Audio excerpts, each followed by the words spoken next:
This is Paul Pearson, host of Star Time. And when I'm not meeting Mrs. Jones in that cafe for a chat and nothing else, I'm listening to Rainier Avenue Radio.world. Are you a cultural producer who has been impacted by the pandemic?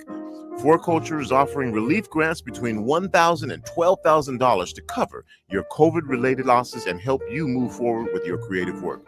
If you're creating cultural experiences in any discipline at any stage of your career, you should apply. Exhibit designers, museum educators, archivists, restoration professionals, curators, archaeologists, history researchers, artists, and more. That means you. Not sure if you're a fit? Give them a call and they'll talk you through it. The deadline to apply is Wednesday, February 2nd. Head to forculture.org/recovery to get information on virtual group workshops, application support, language translation, and more. That's forculture.org/recovery. This is Brenda Charles Edwards, host of Seniors Matter. Join me every week to get information on activities and issues that impact the lives of older adults and their families. That's Seniors Matter every week on Rainier Avenue Radio. Hi, I'm Paul Pearson of Star Time. Did you know that back in the 1930s, Rainier Avenue Radio operated out of a supply closet in the Columbia City Sea First Bank? Well, times have changed and so have we. Now you can hear all the great Rainier Avenue Radio shows on our mobile app for Android and iPhone. It's completely free on the Google Play Store and the iPhone App Store. The Rainier Avenue Radio app. Hi, it's your favorite Rainier Avenue radio host from the Clean Greens Living Live show. It's Queen Bree and Robin T. Our show is live every Thursday at 3:30 p.m. Pacific Standard Time with topics ranging from life on the farm, health and wellness, and race and social justice. We feature guests each week with expertise in activism, entrepreneurship, healing, and food justice. So come join your girls live every Thursdays at 3:30 p.m. Pacific Standard Time on the Clean Greens Living Live show. You can even call in and be a part of the show. See you then. Do you want to reach out to the Vietnamese community in Seattle? Just advertise in Le Viet Tây Bắc, that is Northwest Vietnamese News, the longest running Vietnamese language newspaper in our region.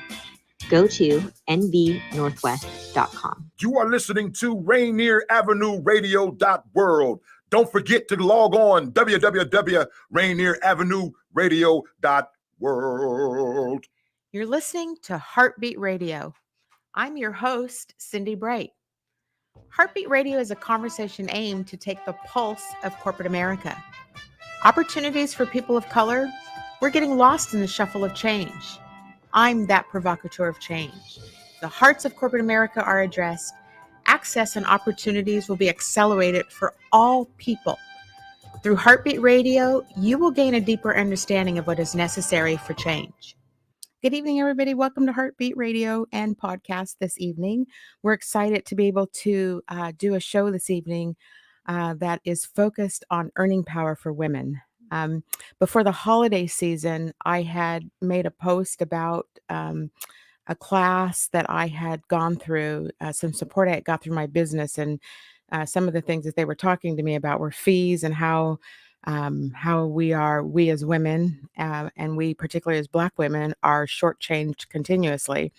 And so I had committed to doing a show on this. And so there were several folks who had reached out to me after that post and said, please do a show on this. Let me welcome in co-host Joy Stanford, who's joining me remote today. Joy, hey, welcome on with me this evening. See, it should be a t-shirt. You're on mute. I'm so excited about this conversation. I've been waiting for this. I know. Yes. It's really good. And we have a phenomenal guest on. Let me talk about her for a minute before I bring her on. First off, I have to say, last night I was in a social setting and I walked in. I'm trying to adjust my camera here. I walked in and somebody said, "Oh, Cindi, I see you have a show on tomorrow night and I see you're bringing a white person on." And I laughed and I said, yeah, contrary to popular opinion, I know white people too. And so, Kristin Graham, before I bring her in, let me tell you about her because she has just been, her business is called Graham Communications. I met Kristin, 12 plus years ago. She is a former executive at Expedia. She is one of those women that I reached out to. Hi, Bonnie and Penny. I see my Napa friends have joined this evening to listen to this too. I walked into Expedia asking for some help, and not only did she deliver, but she's never gone away in 12 years. She's one of those ally women, those badass women that are out here helping address a lot of these issues that we have. And so let's welcome in. No matter if you're black or white. Black or white, she's out here helping us. Let's bring on Kristin Graham with us this evening. Woo! My God, jazz hands. I'm so excited. Welcome to Heartbeat Radio. Kristin, thank you for coming on with us tonight and having this conversation. Ooh, we have Erin Donnelly on tonight wanting this conversation too. This has been a highly sought after topic to talk about earning power for us as women. And let me just start with, culturally in Black community, Black women, we are paid 63 cents. Hey, Sonia, East Coast friends are here too. We have New York in the house with us tonight too. That's pretty awesome. Historically, we are paid 63 cents on the dollar. White women are 78 cents to the dollar. And so when you look at, let's start there. Let's hear from you about your experience working with this, because I know you do a lot of speaking and talking on this actual topic. So let's hear from you about this whole topic, Kristin. Welcome. Yeah, thank you. Thank you. And you're absolutely right in putting some of those statistics out there, because it's one thing to feel like there's something so intimate about money, where we equate our value with it. And if there is an opportunity where we feel that we have come up short or we weren't considered, we take that deeply personal, because money is personal. Because for a lot of us, especially women, we equate that to our value, our contribution, how we're seen. And one of the components with that, and I love how you started with the numbers and the stats, is that there's so much there in terms of just bridging these gaps. But I think back to what you were saying, it's really more around, lots of people can quote things and claim to be an expert, but it's really about bringing forward our experiences, and especially when we've been on the other side of it, when we've inadvertently or vertently gotten that information, being like, wait a minute, why is there the difference here? And I think there's this new area of transparency, and there's a lot more of the diversity reports and the equity gap and the pay parity. Those are conversations that are happening now. But Cindi, as you well know, because we've had this conversation, it used to be like, it's not polite to talk about money. It's not ladylike. And take your job and be happy for it, kitten. And while you're at it, you pick up the plates of pizza that everybody left in the conference room. Accept your scraps. Earn your keep. But we don't know our worth. I have friends that are like, well, they offered me this, so I took it. And I was the same way. Sure. Because we don't know our worth. Like, I'm like, what do you do? What do we do, Kristin? What are your insights about that? Joy and I have had this conversation a lot about money, particularly post both of us ran for office. And so when we ran for office, look, when anybody runs for office, unless you're wealthy, which most of the people who run for office are, no, I shouldn't say. We weren't. We weren't. So we had to try to find jobs and get earning money back in the door, because running for office is a full-time plus job. Yeah. So we had these conversations about, how do you get back into the market?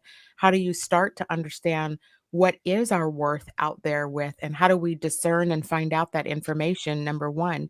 And then how do we change from the position of being grateful for earning money and people offering us jobs and accepting the scraps, and then working, 2 and 3 jobs in a one job pay structure when we go in, because many people know we as women work like, we can outdo men any day. I'm sorry to my men listeners, but women are the shit.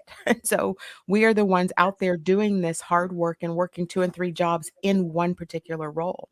What are your thoughts about that, Kristin? Well, I want to go back to something that Joy said, because we don't know our worth, and that becomes financial ignorance. And I mean that lowercase I. We just don't know our worth, but we know when our value feels contradicted. And so for a lot of us, we have those initial experience. I call that kind of the gravel kind of in our sensation. So for a lot of us, we've had those experiences of like, I just feel undervalued or disrespected, or I feel ignorant. And then I have shame about that ignorance. And I think that for me, one of the things that broke this open. And actually, Cindi, this is when we met, when I was in .com. And I'd been managing my own career, but I came from a military family. I was a scholarship kid. I was very much into the military Catholic family that never complained, never explained. I was youngest only girl. And then I'm working in technology. It's just kind of like, just be glad that you're on the field, right? Mm-hmm. And I got a job. You have a job. Someone offers you a job. True story. I was born the year before Roe v. Wade. I was right in the middle of Title IX. It was kind of like, well, you're here. Just enjoy. But so when I met Cindi, I became accidentally strategic about this because I was asked to lead the recruiting function, a global recruiting function. And so back to what you said earlier, Joy, about we just don't know. I knew what my salary was. I knew what some of the few friends that would talk about it, because the two taboo topics that nice girls are taught to avoid is money and sex. Mm-hmm. I happen to love both those things. Let's have some. So why can't we talk about it? Let's talk about sex, baby. We all get better when we share on both of those things. And so back to what Cindi was saying, I got to be able to be in the chair. Like I leapfrogged over everything, was in this chair, and I saw the art of the ask. I saw what people were getting. I saw about negotiation. And I was like, I didn't even think. So here's my headline. Figuring out what's on the menu, what the prices are on the menu, and then asking for what's off the menu. Like, what's the chef special? That is key, Kristin, what's off the menu, which is why we're doing the show, because it's all the things that people don't know. And I got, Sonia put a question up there about, do we have to ask permission? We have been programmed to behave different, not ask, not push. I would say from a Black woman's perspective, if we push or challenge or want to negotiate our salaries, we get viewed and portrayed in a negative light instead of looking out for our worth. And so that's always been a challenge with many Black women that I've spoke with. But it's to your point, and it came out through my book too. I think, Joy, you commented about people. There are so many things that we don't know about that Kristin, you know about, and I know about because we've been both in HR. Yeah, exactly. And so we know that there's a whole lot of other ways to, skin that cat and how to ask for more than what we're being offered. Have you ever seen in your career anybody actually offered more than what midpoint of a range is, or more than what the percentage of a bonus pool is? I bet some people don't even know what that terminology is as I say that. Ooh, so Cindi and I can hardcore nerd when it comes to HR things. What she's talking about there, and part of our conditioning when we're saying, here's the range, that is business psychology to get you to be happy being in the middle. Exactly. And when you get into parity, most people, especially if you're tenured, let's have that other conversation. The people who take the chances and change a lot of jobs are actually rewarded because they're keeping pace with market value. Yeah. People who are really good workers and loyal and stay because you actually like your job, or you think, well, that next promotion cycle, I'll get up for it. You get compression of the market. Look at all of the conversations right now about what's the Fed going to do about inflation rates and the rest of it. You will lose money if you stay in a job and just keep merit raises. So one of the things, back to Cindy's question, is, have I seen people get more? Sure, when they're educated enough or they have an advocate for them in the recruiting cycle. Mm-hmm. So within that space too, I've had a recruiter's job is on behalf of the company, not the candidate. That's right. So within that, and they'll say that again. Say that louder, Kristin. Yeah, say that again. Say that again. Oh, the recruiter's job, no matter how friendly and talented they are at their job, and I used to lead the recruiting function, so I have mad respect for their skills, and they represent the company. They are not Jerry Maguire for you. That's right. Where were you two when I was looking for work younger? We're doing the same thing. My first job was $20,000, and I was like, "Thank you. Woo! May I work overtime for nothing?" That's adorable, because I was just happy to have the job. Right. So yes. Cindi said, have I seen people do it? Sure. I have seen that, but we don't know the language to use to have the momentum. So one thing, and I've sat in and among and next to HR enough that I can play one on TV. Cindi and I could have a great show on that one. But to know things like sign-on bonuses, market adjustments, and all of the other things. And then when I was in recruiting, I'm like, wait a minute, that's on the menu.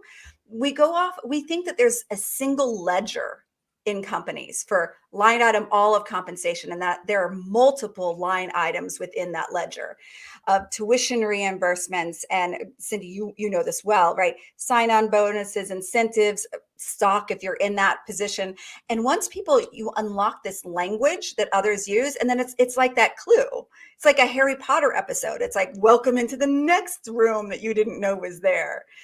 Well, one of the things I talk about in my book is actually about the questions we're asking are the wrong questions.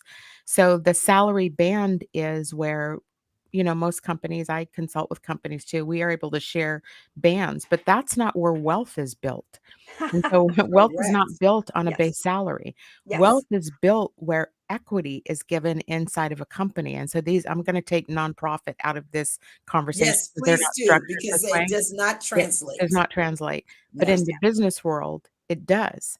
And Mhm. so the delta between where you actually are able to get in and have game-changing money, and I don't mean, a 10% of your base salary and call it good. I'm talking where the 55% multipliers come in depending on your earnings, your profitability of a business. Like there's a lot of upside potential variable pay, and it's where people like the Sheryl Sandbergs have built wealth. So they earn a base salary of, hers, not unheard of, right? Brown and Black America are touching that kind of money. Two different Americas. Two different Americas. It's true. But when you're earning a base salary of hers was 800,000, but her total cash for the year was 32 million, that should show people the difference between this is why we have these kind of conversations about earning power and informing people about what people need to know about it. I do want to talk about, so we're talking a little bit about, the actual corporate America piece, but there's also a whole nother world that has not morphed is not the right word, but post-COVID, the people unwilling to go do that anymore have now stood up businesses everywhere. And so we watch it in community and we see people are all now out trying to negotiate fees, trying to sell their businesses and trying to compete for not just consulting, but there are people, I know there were 2 people here in Seattle that have reached out to me. They have a janitorial business and they're asking those questions. How do we know what to go ask for and bid on it? How do we get that kind of intel so that we know that we're competitive or that we're getting, how do we do That's what I was going to say. Competitive. competitive? How do we be competitive with everyone else? Mhm. Well, and I think it starts with knowing the same language. It's unlocking a lot of that. What Cindi was just talking about was total cash comp. So often we're talking our base salary or our hourly wage or a bonus. And here, just going to the bonus for a minute, the variables on that go up by level or by negotiation early on. So are you getting an 18% bonus, a 25% bonus? And what triggers those different things? Is it tenure? Is it position title? Is it what band? And a lot of times those are invisible to the employee, the worker, or the consultant. You have been deemed somewhere in the HR system when you're getting put into the procurement, you're a number 62 purple. You don't know any of that. And you get in there and they're thinking, oh, I'm sorry, kitten, that only goes up to 22%. And you're thinking, what the hell just happened? I wasn't even part of that conversation. So we don't know what we don't know, which is what Joy was saying in the beginning. Yeah. And that's a lot of us when we get into working, kids coming straight out of, and I say kid, young people coming straight out of college, and then workers like myself and a group of my female friends. At one moment, we were all like, we are not being paid enough, but we didn't know how to have that conversation because we were all in different industries. So in the different industries that we were in, particularly me, and I can say I was working at Group Health, I just thought I couldn't negotiate my salary. I couldn't negotiate my benefits. I couldn't negotiate my vacation. Yeah. It just was what it was.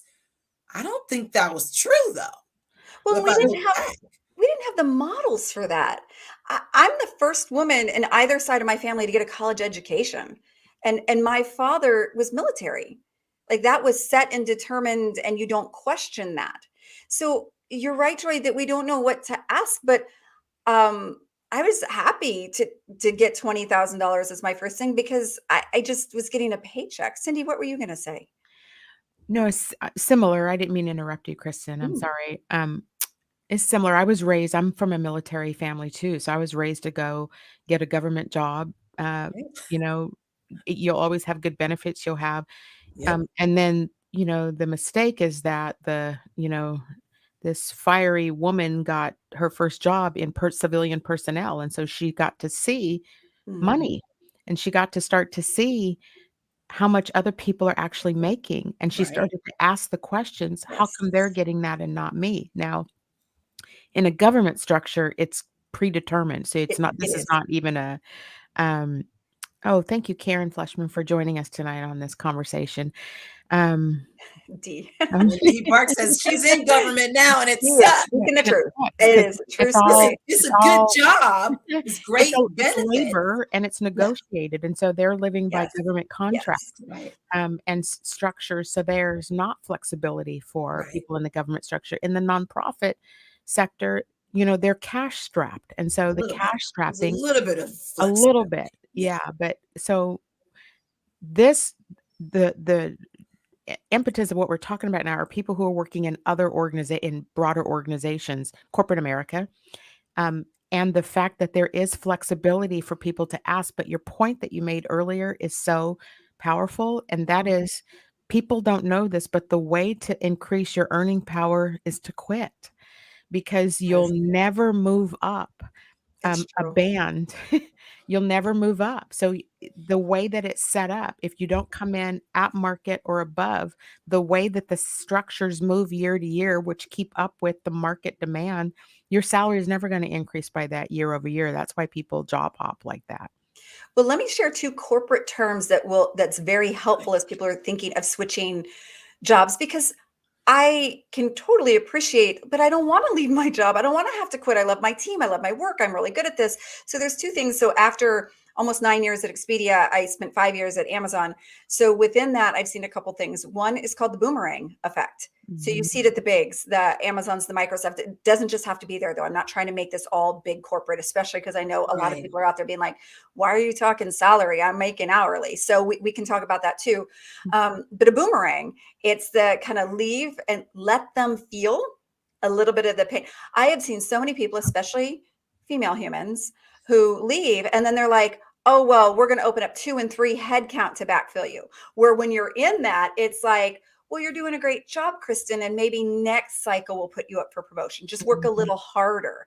And then when you do move, Cindi, you look inspired. Well, I was going to say, this is why, if anybody weren't paying attention to my show a couple months ago when we had Seattle Credit Union on, they talked about this, because what Seattle Credit Union has done is and they're a not-for-profit organization, but they put a variable pay plan in place so that when they ask any of their employees to do something outside of their quote-unquote job description, they get extra compensation for that.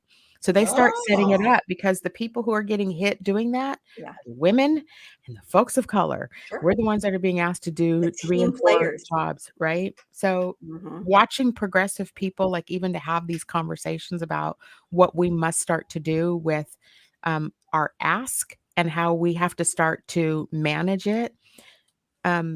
It's so important right now. And, Joy and I talk politics on the show all the time. When we live in a tax structure that has the lowest earning people paying the highest percentage of their income towards taxes, so that we could keep those folks in their comfort in their lifestyles. And so we have got to up our ability to get earning power until the political system can get the tax structure changed. So we have to go after much higher fees.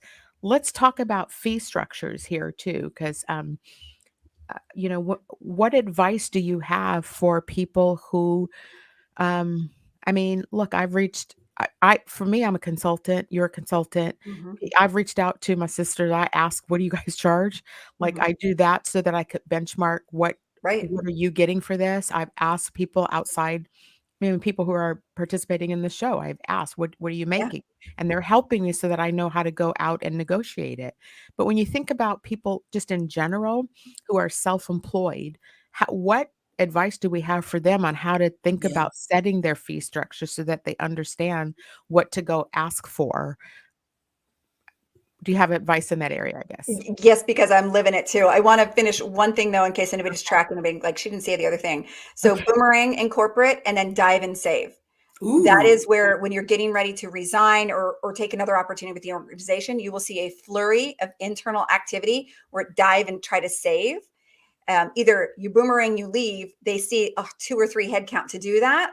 And then you can come back and then renegotiate your market saturation, or that dive and save of where you'll see all these people who said, you need to wait 12 more months, you need to do this, all of a sudden do this activity. And if they don't, like a relationship, if they don't walk to the door with you and try to get you back in, then that is the signal that you're going the right way through the door. Okay. Agreed. So, I'm like, little experience on both fronts. But I want to come back to what you said about the fee structure. And one of the things, so I do a lot with communications, and I think that words in the conversation are very important. And I'm also a former journalist, and the number one thing they taught us was let there be silence. Joy, when we are raising money as a candidate, the first one to speak loses. I need $2,500. So what I'm going to say to that, for real, is a few minutes of awkward conversation begets huge potential for return. I'm working with somebody now where I was hiring them, and I asked them for a $5,000 discount. It was uncomfortable, and he said, I respect you for asking. I'll honor that. So we keep thinking we're going to be seen as impolite. There's a million other people like that. Right. I told Cindy I wouldn't swear today, so I'll just be like, screw that. You can swear. Did she tell you not to swear? On air. I want to get asked back, Joy. So don't you worry. But so, Cindy, to your question, how can we talk about our fees? Because for all of us, we're trying to be like, I want to be selected. Female humans, because in all of our glories, we're taught to be likable. We're taught to be popular. And money is a signal of acceptance. And so one of the first things I want to say to anybody in-house or doing your own bid for fees is you are not free ice cream. Not everybody's going to come get it from the food truck. Well, this is an interesting conversation, and we might have to ask you to come back with us on the second half to finish some of this, because I know we're running close on time if you're good on time. But let me unpack that for a second, because I think along racial lines, Black women are not seen as polite or viewed, and when we ask for our wages, we're assumed to be a problem to begin with, and we're assumed that to be inferior to begin with. And so if people haven't lived that, for us, we've lived it. So we know that we're dealing with that demon when we get in front of somebody negotiating with us, and they will not tell us the truth. So we have a little bit of a slightly different monster that we have to deal with as Black women on how we negotiate that kind of a conversation. I saw we had a question that came through from Erin Donnelly. She said, Kristin, how can white women close the income gap between us and Black women as executive and entrepreneurs? I think your tips just a minute ago were good tips. Yeah. And I really want to respect that we're tight on times, and I'll give a couple of phraseology that we can use in our conversation. But Erin, it's such a good question. So as executives, let me take that one first. It's a lot of that sponsorship. One of the first things I did when I took over a large team is I went to the HR team. So as executives, and I said, I'd like a report of tenure, of pay, of all of this. And to look at that, I had somebody who had a $20,000 delta between a peer. And when I pressed on it, they were said, well, they don't have a college degree. And I'm like, that's adorable. Are they like looking at college books while they're doing this daily job? But, hello. But and again, I was coming in hot since, nobody in my family had a college degree. And so having that to ask for the data. So Erin, you said, how can we do that? It's not enough just to be a sponsor. It's not enough for me to say to Cindy, I respect that you just said that you have a different experience. That's admiring a problem and that is leading with respect. I don't mean that that's not needed. What I'm saying to Erin's question is you ask for the data. You ask for the deltas to be explained. As entrepreneurs, it's something that Cindi and I do as entrepreneurs and for each other. What is your fee on that? Will you put me up? Let's for pause right there, Erin. We have a quick commercial break, and we're going to pick right back up there. Okay. Have that up in Saks. I favor black businesses. Assuming I'm rooting for everybody that's black. Yeah. Yeah. Assuming I'm rooting for everybody that's black. Yo. Why can't we be friends? This is Paul Pearson, host of Star Time.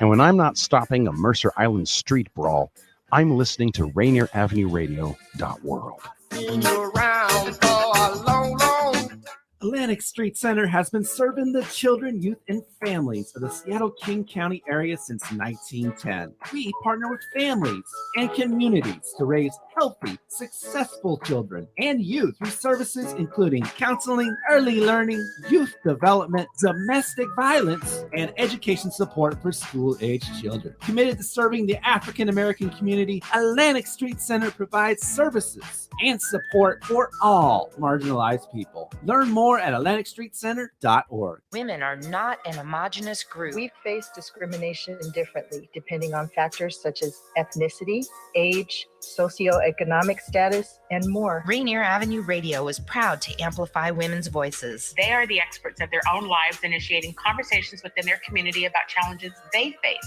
the solutions they're working on, and the opportunities they see. Please join us this Sunday from 2 to 5 for Women's Voices on Air. We know our challenges. We are the experts of our lives. We are master multitaskers, prioritizing our family, friends, and our faith above our own needs. Our needs and voices are too often overlooked. Please join us this Sunday from 2 to 5 p.m. for Women's Voices on Air. We tell our stories in our own way. Stay up to date on the coronavirus. Visit kingcounty.gov/COVID for information, guidance, and resources to help keep our communities safe and healthy. That's kingcounty.gov/COVID. This message is a public service of Rainier Avenue Radio.world. How would COVID vaccines work in your body? Here are 3 things to know. Number 1, a vaccine is basically a training session for the immune system. Vaccines teach the immune system to look for the key features of a virus. So when a virus does show up, it's ready to fight it off. Number 2, a vaccine gives your body a plan to recognize the virus. Then your immune system starts preparing by making antibodies, or fighter cells, that stay in your blood as protection in case the virus tries to invade. What this means is you get immunity against the disease without having to get sick first.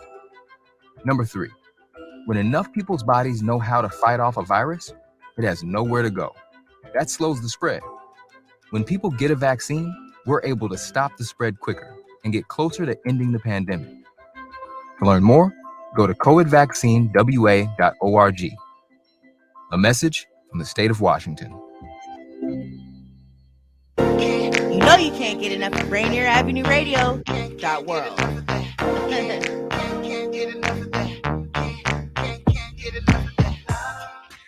Have that up in Saks. I favor black businesses. Assuming I'm rooting for everybody that's black. Yeah. Yeah. Assuming I'm rooting for everybody that's black. Yo. Welcome back to Heartbeat Radio and Podcast. This is a good conversation tonight.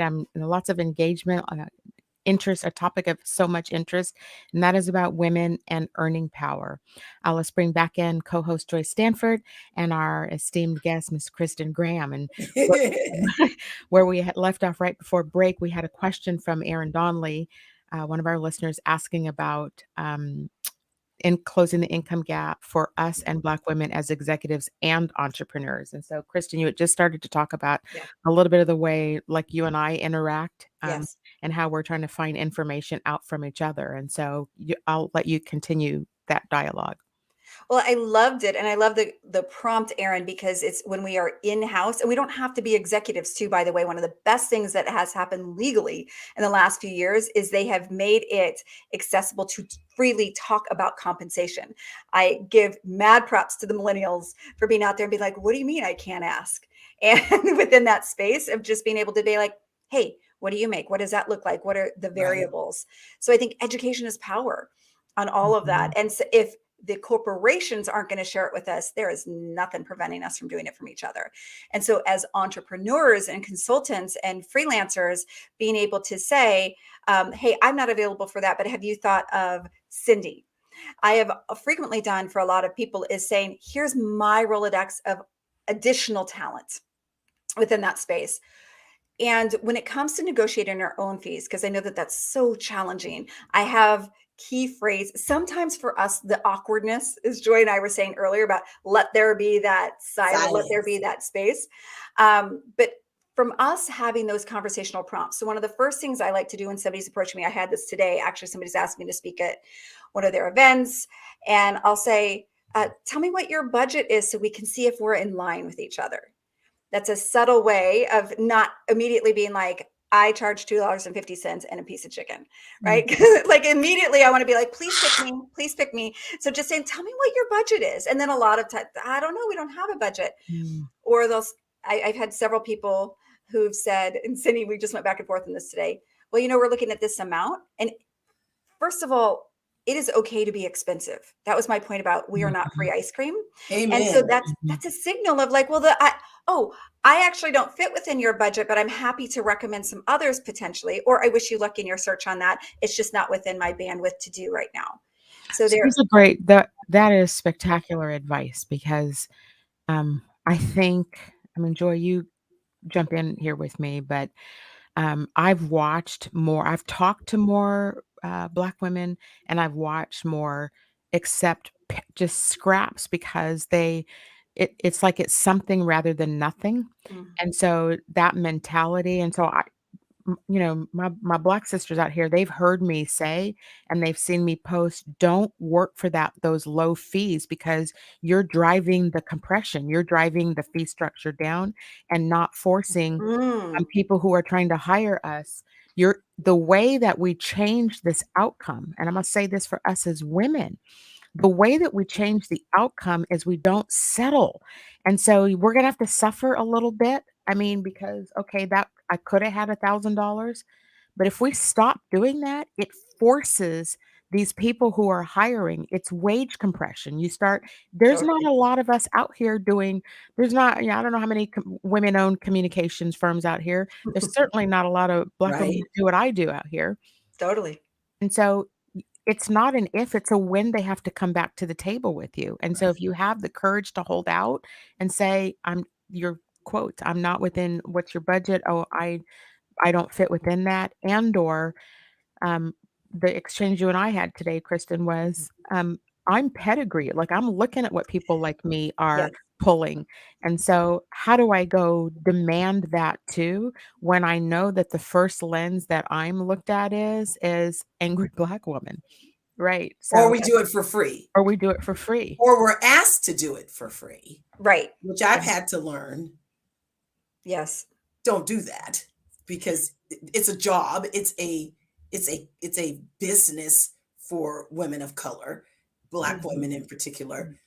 Then their fee is their fee. So either try to find some way or something to be able to come up to that, because I don't think that we as Black women should back down from whatever fee we're charging.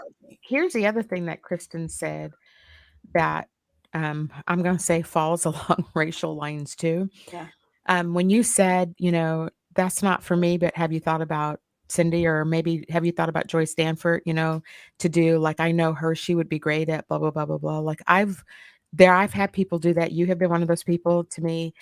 There's been a couple other women that have been really good at saying, let me get Cindi for this, or you need to talk to her. That's not a common behavior, I would say. And Karen Fleshman, if you're still on this call listening to it, I think she just commented here. Karen Fleshman, she said, "Don't back down." Yeah. Karen Fleshman's out of San Francisco. She is a badass woman out there doing this work too. But she, from my perspective, I was watching a social media post in the last few weeks with somebody that was invited onto a national show to speak out about, thank you, Karen, to speak out about some issues around critical race theory. And so I saw the woman who posted it, who doesn't have a background in it. And so she was reaching out on feed asking for advice from people. And so people like me jumped in and said, do you know Karen Fleshman, right? Like, if anybody should be the person at the mic on a national TV show talking about it, it should be a woman who's had her feet in the trenches for the last umpteen years doing the work.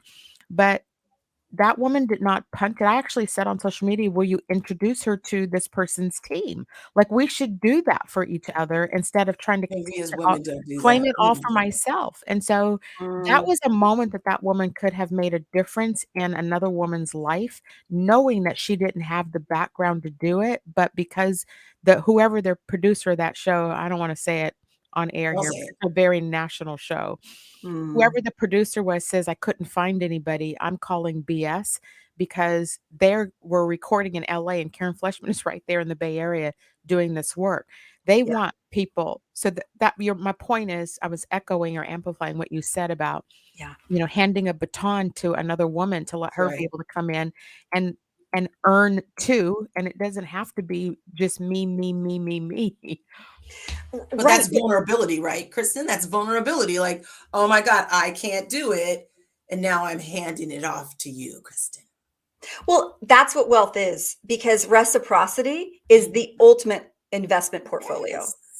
It is a seed that I'm going to plant, and it's not a finite piece of pie. And back to what you were saying, Cindi, too, when we give it away or we reduce our value, it's like selling your house for $10 among $1 million houses.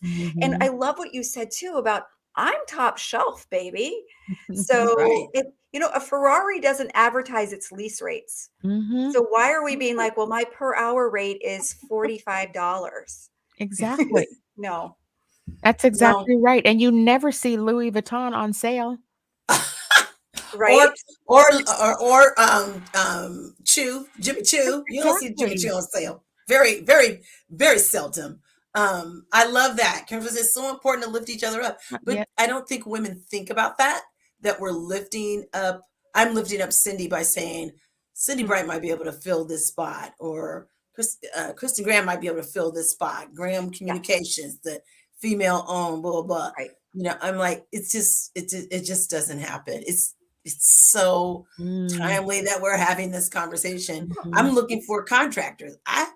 Where are the female contractors over here in Pierce County? That's what I need. Period. It's the yes and. For some reason, we think that if you select me, there's a minus sign and there's less for everybody else.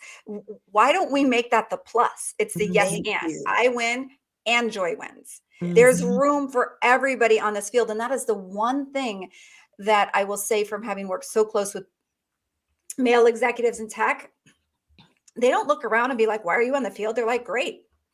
Enjoy the field, because I've been in the field the whole effing time. That's the difference. Hello. They're like, oh, is there only one invitation? And to that point, they look out for each other, because every opportunity there is in let's talk about board seats. Let's talk about, leadership positions. They already know how to position their boy to get in and get those seats. And so why don't we as women do that for each other too? Why don't we have each other's back and position each other and push you in front of that person? Because again, Karen just emphasized that reciprocity is the best investment portfolio. It'll come back and pay dividends in the long run if you just learn to have a heart and help somebody else succeed. There it is. We're not trained though. We're not trained to do that. We're not trained to speak up for each other. We're not trained to turn around and give a hand up to the next woman. We're not trained. That's not in our, it's like eat or be eaten. One of the two. It's true. I want to come to exactly what you just said there, Joy, because I think this is important. You're right. We have to send the elevator back down. Yes. Any modicum of success, we have to send the elevator back down. And here's the other part, though. We've got to get on the damn elevator when it comes down. Hello. We talk ourselves out of it, of like, oh, this isn't really a good time, or that's not I'm not going to that floor. Get on the elevator. You can get out and go to another bank. What did we hear, Cindi? Stay in your lane. What lane? There is no lane. It's not your time. Lane for you. What time? There is no time. There's no good time. This is my time. This is my lane. I'm getting on this elevator. Get on the elevator. I don't even know where it's going. We have to resolve differences or conflict, whatever goes on between women in order for us to do this, because the fighting each other and or not knowing how to say I'm sorry to somebody, or owning your own stuff in order to help repair and move things forward. We have to get in that space in order for all of us, because look, I remember asking a guy, it's a few years ago, a C-suite guy, and I asked him to tell me the truth about in their particular company why they don't have women in the C-suite. And I'll never forget what he said, because I can't say it exactly how he said it on air, but I'm gonna give you a hint so you know. Because he said, "Do you want the truth, Cindi?" And I said, "Yes." And he said, "We know how you women are." And he said, "We don't want the B word in the boardroom." And so when you think about how they see how women are towards each other, they don't feel like dealing with it. They keep their club intact, and it's bro code, and they watch women tear each other apart Yeah. in order to get, so just that behavior that is incessant in anywhere. I don't care what you do. If you see another woman shine, for some reason you feel like it's dimming your light. And so, yeah. Because we don't have critical mass. We think that, well, there's only 2 board seats, or there's only 2, and then that's even fewer if you want to have it of color. Oh, yes. For sure, I know, and having looked, I was one of 20 women at a certain level at Expedia back in the day, and they weren't of color. And if they were of color, they weren't Black. Mm-hmm. So we can have that conversation too. When you got Black in the executive ranks, it was Black male. Mm-hmm. Yep. Why don't they want That's us, all I Kristin? saw. Why don't they want us? What is your lens on? So obviously I can't answer that for them. I will say though, there was a lot of times I saw the elevator empty, and I'm not trying to turn it back and make it about us as women. What I'm saying is oftentimes the elevator wasn't crowded with men. It was just empty, because everybody's still in the ground floor being like, am I supposed to go? I don't know if I'm going to go. And then what are they going to think? And we're spending too much time in the lobby in our head. Oh, I was just going to say that. Imposter syndrome, and we're in our head. It's true. And so I'm not discounting, Cindi, your thoughts about the hostility or the rest of it. I'm saying there was times where it was just, we could have had more room on that. I also want to give 2 phrases that people can use as they're out there, especially when it's still uncomfortable. This is an uncomfortable topic, is when, whether it's in-house or in a business entrepreneurship, is to say, what flexibility is there? It's one of my favorite phrases.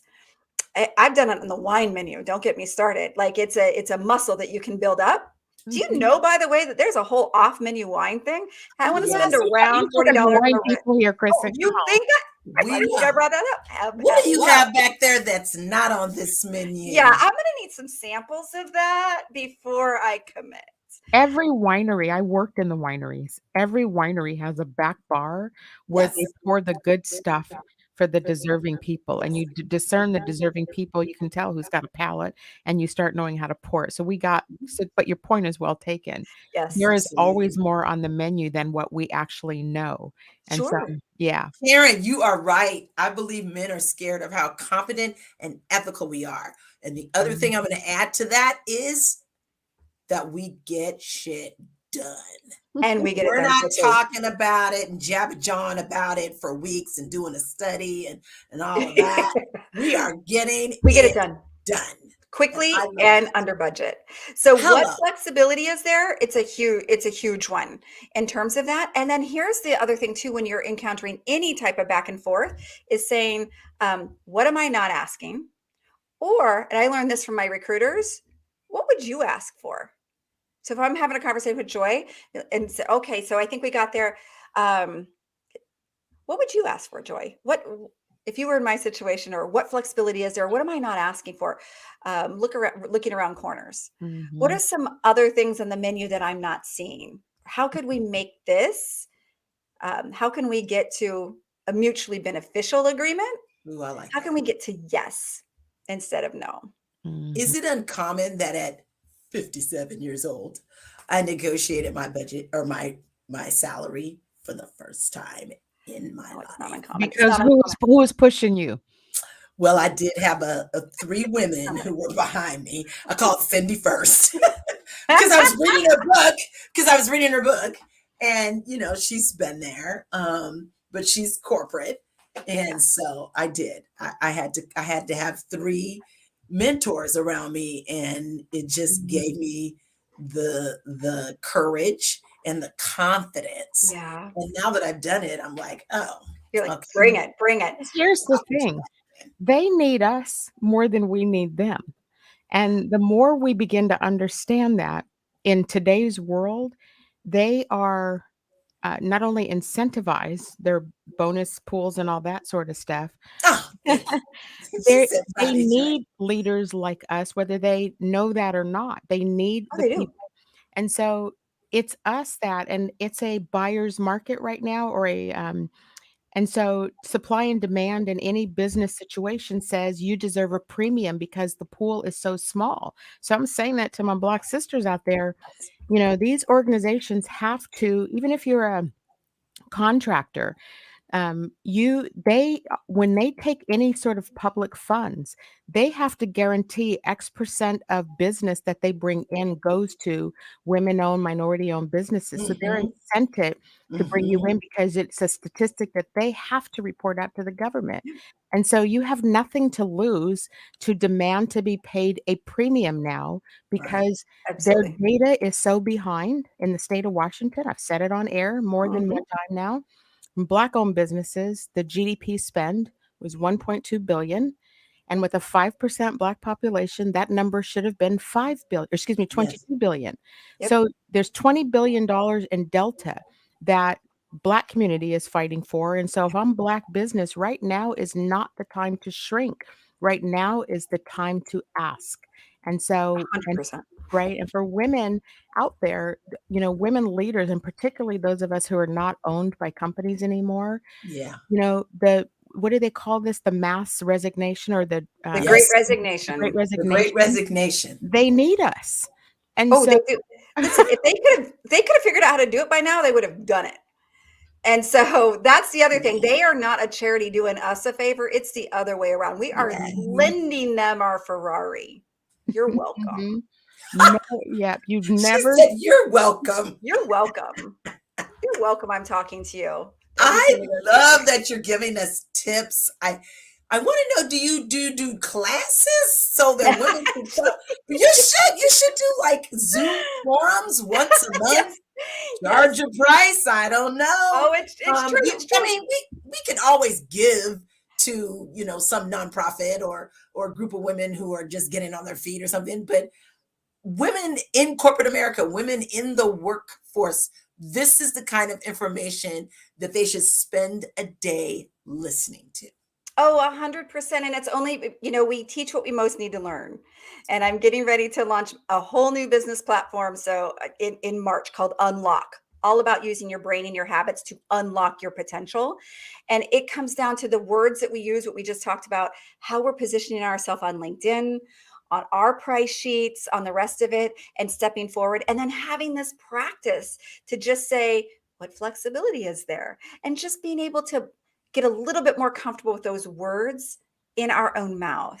It's never going to be 100% natural because that's not how we were conditioned, but we need to get comfortable being uncomfortable, because I'll tell you what's comfortable. Another zero in your paycheck. That's pretty damn comfortable. So what were you going to say, Joy? And where that comma goes, where that comma is placed in your salary is the most important thing. And so if you don't ask going in, you are never going to get it staying in. Right. You will not catch up. And, you know, those of us who've been down that track enough times know, if, you know, either get happy, if you sell yourself short, then you're going to have to live with it. And there's no sense in complaining about how you're not going to get there, because now you are being informed on, you've just got to demand it going in. Yeah. And then the other thing I say to women is, don't stop looking at these jobs as lifetime, you know, stops. Go in there, you know, learn 2 years and I'm out. And grow yourself, move on. Maybe I'll renew your contract job. Mm-hmm. Hey, another thing that I think was Dana who asked earlier, what can we do in businesses? We can make space for other voices to be heard. So to say, and you've seen all of us do it here. Cindi, what would you add? Hey, Joy, did you have a question? We need oxygen for additional voices, and that's huge. I love that. That's huge. So there's a lot within there. So I think this is really exciting that we can bring this forward to each other, because it's a modeling within it. And it's gonna be uncomfortable, but so too is when you're like breaking out of that shell and spreading your wings. Let's get the mud out of our wings. Because it's taken me 20 years to get to an organization that treats me like that says, did you have something to say? Joy, can you contribute to this conversation? To the entire organization. So last one hired, doesn't matter what you do. Let's check in with so-and-so. Does so-and-so have something that might be valuable in this? I'm at the perfect space. But I think we got there, Cindi. Hello. Because we were not elected and we would not have fit in that box. My husband and I were just having this conversation. He's like, no, you and Cindi were not elected for that. You guys, there was another path that you guys were supposed to take. There was a larger position. There you go. And we're in it. It's exciting. And I love this conversation. I just want to honor you both for inviting me and having this conversation. And Cindi, I know that there's energy from having my white voice here, and it is no. Let's own that, because I think that there is that awareness and that education across, and iron sharpens iron. So if we can get in there and all raise the bar, there's more than one elevator too in that lobby, friends. That's exactly right. So I'd love to do this again. Yeah, I was really grateful. I had put my head, when people were asking this question this before the holidays I was like, who's the right person to bring on to have this kind of a conversation? That's not going to be so corporate-y and come in with jargon, but somebody who would have somebody who sat in the C-suite too. And so you have a perspective that many women don't get. Right. So you've been able to see things, broad and deep. You've benefited from being there in the C-suite and have had the earning power. I've benefited from having that earning power. Yeah. So why would we not now try to give back into the community and try to help lift up other women and other people of color to try to help them to understand these variables that are out there for them to be able to access. And so this wisdom, I think, is just what we need to put out to the world, which is why we're doing this show tonight. Just put it out there, because these are seeds that you plant, and what you plant into the world will truly harvest. And so let's just see where, if other people can gain from this conversation, and if we can walk away from this conversation today about, let's make space in the elevator for my sister, my other woman. Let's help her. Let's stop competing against each other, and let's start sharing information. I'm happy to share what I pull down in salaries. Thank you, Gwen. People do want this conversation. I appreciate this. Let's just share with each other what we know, who we know. Who do we need to introduce? Who do I introduce Kristin to? Who do I need to bring to the table? Who do I need? Like asking those questions so that when I depart from this particular assignment, somebody else is going to benefit from that. So that's the work we have to do for each other, is help do that. I agree. And let's destigmatize talking about the details. Yes, it's not taboo to talk about pay structures and how much someone's getting paid. Absolutely. Let's make that not taboo. Let's talk about that and have some transparency in these organizations. Love it. Thank you all for listening. Thank you, Joy, and thank you, Cindi. This was a great conversation. I was so excited because, like I said, first time in my 57 years, 35 years of working, almost 40 years of working, that I've ever just said, I'm going to negotiate this a little bit. You're unleashed, baby. Well, listen, that's scary. To our listeners who joined tonight, let's first off, Kristin, thank you so much for coming on with us tonight. Yes. This show is recorded. We have it on my page. It's on YouTube. It's on Rainier Avenue Radio. Every woman tonight who listened to this, share this show tonight, promote it, get it out there so that we can help some of the other women. We thank all of our listeners for joining us tonight. Joy, thank you for being with me again tonight. Always. We have another great show coming up next week. Next week we're doing a show on the changing faces of corporate America with Black women, and we have one of the women who's featured on this cover of this magazine, Michelle Reeves, is coming on with us next week to talk about this. So this is Women Empowering Women. Thank you all for joining Heartbeat Radio and podcast tonight. We will see you all next week. That up in favor Black businesses. Assuming I'm rooting for everybody that's Black. Yeah. Yeah. Assuming I'm rooting for everybody that's Black. Yo.